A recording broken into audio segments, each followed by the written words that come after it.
بلند ترین چوٹی پر لے جائے گا۔ میں واپس اپنی کہانی پر آتا ہوں۔ مسافر نتیجے کا اعلان کرتا ہے، دنیا کی سب سے بڑی دولت قناعت پسندی ہوتی ہے۔ جی ہاں ناظرین، قناعت پسندی، اور ہم اس قیمتی ترین دولت کو سم و زر کی تلاش میں ضائع کر دیتے۔ آپ نے جو اوپر لفظوں کی خوشنما چاشنی میں گوندا ہوا اور دھلی دھلائی نکھری زبان اور درجہ بدرجہ ربط میں جو واقعہ ملاحظہ کیا ہے، یہ واقعہ میں نے اردو ادب کے سب سے عظیم ادیب، سپر سکالر اور ٹاپ اکانومسٹ مختار مسعود صاحب کی کتاب سفر نصیب کے پہلے چیپٹر برف قدہ سے لیا ہے۔ میرا تعارف مختار مسعود صاحب سے فرسٹ ایئر میں ان کی کتاب آواز دوست سے ہوا تھا۔ میں نے کتاب شروع کی تو ان کی پرتاثیر نثر کی طلسم ہوشربا میں گم ہو گیا۔ انہوں نے صرف 4 کتابیں لکھی، آواز دوست، سفر نصیب، لوح ایام اور ان کی آخری کتاب حرف شوق تھی۔ آخری کتاب جولائی 2017 میں شائع ہوئی۔ بہت سے لوگوں کو ان کی آخری کتاب کا علم نہیں ہے۔ میں نے پچھلے دنوں اپنے بہت پیارے دوست جاوید چودھری کا ان پر کالم بھی پڑھا اور انہوں نے بہت زبردست طریقے سے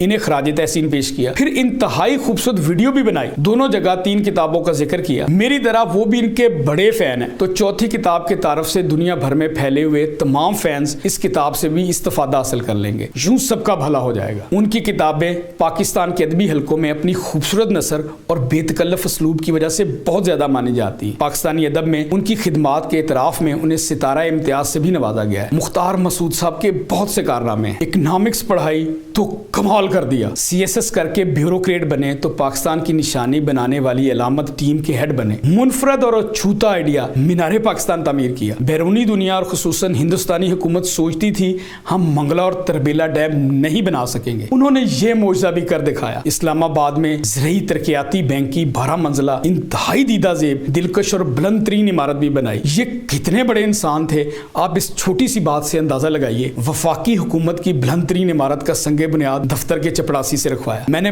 بہت ریسرچ کی لیکن ان کا نام نہیں ڈھونڈ سکا۔ لیکن میرا آج کا موضوع مختار مسعود صاحب کے نکالے ہوئے نتیجے کا وہ آخری فقرہ ہے، دنیا کی سب سے بڑی دولت قناعت پسندی ہوتی ہے۔ ان کے اس جملے نے مجھے 1992 میں اپنی گرفت میں لیا تھا اور میں آج 30 سال بعد بھی اپنے آپ کو اس سحر سے آزاد نہیں کرا سکا۔ یہ ننا بیج کب کومپل بنا اور کب اس نے تناور درخت کی شکل اختیار کر لی۔ میرے اور مجھ جیسے بہت سے دوسرے لوگ اگر بہت زیادہ سیدھے رستے سے نہیں بٹکے، ازمائشوں کے پل صراط پر نہیں ڈگمگائے، مصائب اور الام کی تیز و تند آندھیوں کے آگے ہمیشہ سینہ سپر ہوئے، تو یہ مختار مسعود صاحب کی نثری مائنڈ میپنگ کا کمال ہے۔ باقی تو مجھ سمیت سب کا حال یہی رہا، چند خال خال مثالوں کو چھوڑ کر جو ہم لکھتے رہے، جو ہم بولتے رہے، وہ ہم کرتے نہیں رہے، اور جو کرتے رہے اسے دھوکہ فریب کہوں گا تو لوگ برا مان جائیں۔ ہم مسکراہٹوں کے سفیر بن کر نہ صرف کھوکھلے کہہ کے لگاتے ہیں بلکہ اس گمان میں پھرتے ہیں کوئی ہماری نقلی ہنسی اور ماتمی مسکراہٹ کو پکڑ نہیں سکتا یا انگلی اٹھانے کی جرات، طاقت اور ہمت نہیں کر سکتا۔ لہجے کی مٹھاس، شہد اور نرمی،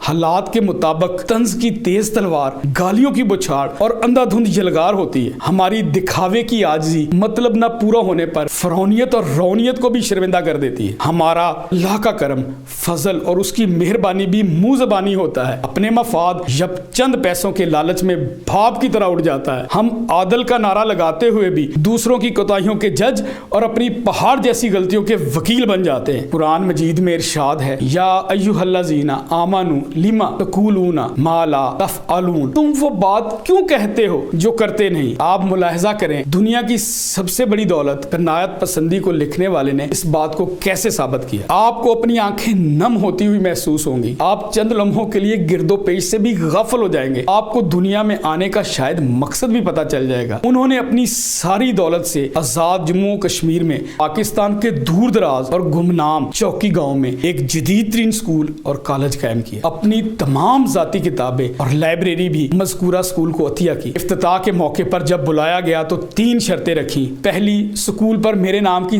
تختی نہیں لگے گی۔ دوسری، افتتاح کی کوئی تقریب نہیں ہوگی۔ تیسری، میں اتوار کے دن سکول آؤں گا۔ اس طرح اتوار کے دن سکول میں جا کر بسم اللہ الرحمن الرحیم لکھا اور واپس آ گئے۔ ان کا انتقال 15 اپریل 2017 کو لاہور میں ہوا۔ آج بھی سکول کا آغاز 1000 طلبہ و طالبات اور اساتذہ کرام ہر صبح مختار مسعود صاحب کے لیے دعا کر کے کرتے ہیں۔ آپ کو اگر قناعت پسندی سے بڑی دولت کا پتہ ہو تو مجھے ضرور بتائیے گا، اگر جواب نہیں ہے تو اسے ضرور اپنائیے گا۔ آپ کامیاب ہو جائیں گے. آپ کو خوشی, سکون اور برکت بھی مل جائے گی, اور آپ کی دعاؤں کے لیے سینکڑوں اور ہزاروں ہاتھ بھی اٹھ جائیں گے, اور آپ کے دل اور زبان سے بھی بے اختیار میرا اللہ مجھ سے بھی خوش ہے کا نغمہ چاروں طرف گونج اٹھے گا. ڈھیروں دعائیں, بہت بہت پیار. حماد رضا. اگر آپ کو یہ ویڈیو پسند آئی ہے تو اسے ضرور کسی نہ کسی کے ساتھ شیئر کر دیں. اگر کوئی بھولا بھٹکا اور بگڑا آپ کی شیئرنگ کی وجہ سے ٹھیک ہو گیا تو قیامت تک انڈائریکٹ ثواب آپ کے اکاؤنٹ میں آتا رہے گا.